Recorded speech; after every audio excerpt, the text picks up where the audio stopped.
May mga laban sa buhay na parang sobrang bigat. Yung pakiramdam mo kailangan mong harapin mag-isa, mga problema, pressure, o mga taong parang laban sa'yo. Pero alam mo ba na hindi lahat ng battle kailangan mong ikaw ang lumaban?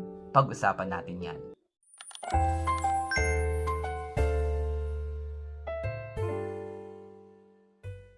Hi guys! Today, let's talk about letting God fight our battles.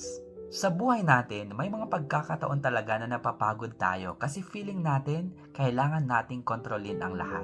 Kapag may problema, iniisip natin tayo ang dapat mag-solve. Kapag may conflict, iniisip natin tayo ang dapat gumanti. Kapag may injustice, gusto nating ipaglaban agad sa sarili nating paraan. Minsan, pakiramdam natin na kung hindi tayo kikilos, walang mangyayari. Pero my dear friend, may mga laban sa buhay na hindi talaga para sa atin. May mga sitwasyon na kahit anong effort natin, hindi natin kayang kontrolin ang outcome. At doon pumapasok ang paalala ng Diyos sa atin. Sabi sa Exodus chapter 14 verse 14, "The Lord will fight for you. You need only to be still." Alam nyo, napakagandang reminder nito. Hindi sinabi ng Diyos na wala tayong gagawin sa buhay. Hindi rin ibig sabihin nito na magiging passive lang tayo. Pero ang ibig sabihin nito ay hindi natin kailangang buhatin ang lahat ng laban sa sarili nating lakas. May mga battles na ang Diyos mismo ang gustong lumaban para sa atin. Naalala mo ba ang story ng mga Israelites noong hinahabol sila ng mga Egyptians? Wala silang matatakbuhan. Sa harap nila ay Red Sea.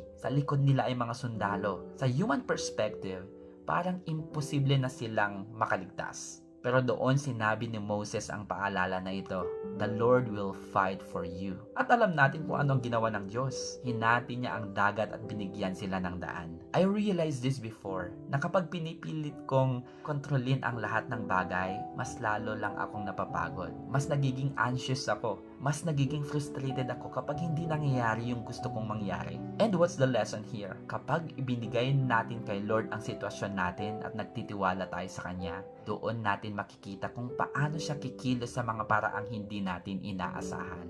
Because sometimes, God works best when we stop trying to control everything. Hindi ibig sabihin nito na wala tayong responsibility. Ang ibig sabihin nito ay may mga bagay na si God lang ang may kayang gawin. Kaya kung may battle ka ngayon, maybe a problem, a conflict, or misunderstanding man yan, or even a situation that feels overwhelming, instead of carrying everything by yourself, allow God to fight your battles. Because when you let God fight your battles, you experience His victory. God bless you, kapatid.